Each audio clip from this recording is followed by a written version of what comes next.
Kerala Vasthralayam, Pattambi road, Kunnamkulam. Guruvayur road near royal hospital, Kunnamkulam. പാചകവാതക സിലിണ്ടറുകളുടെ വില വർധനയിൽ പ്രതിഷേധിച്ച് കേരള സംസ്ഥാന വ്യാപാരി വ്യവസായി സമിതിയുടെ നേതൃത്വത്തിൽ വടക്കാഞ്ചേരിയിൽ പന്തം കൊളുത്തി പ്രകടനം നടത്തി. സംസ്ഥാന വ്യാപകമായി ഹോട്ടലുകളും ബേക്കറികളും അടച്ചിട്ട് നടത്തിയ പ്രതിഷേധത്തിന് ഐക്യദാർഢ്യം പ്രഖ്യാപിച്ചായിരുന്നു പ്രകടനം.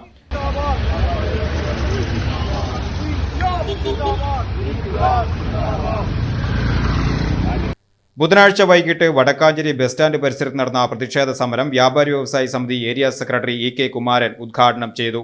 അനിയന്ത്രിതമായ വിലക്കയറ്റം ഹോട്ടൽ ബേക്കറി മേഖലയെ തകർക്കുകയാണെന്നും സാധാരണക്കാരന്റെ ജീവിതം ദുസ്സഹമാക്കുകയാണെന്നും അദ്ദേഹം പറഞ്ഞു.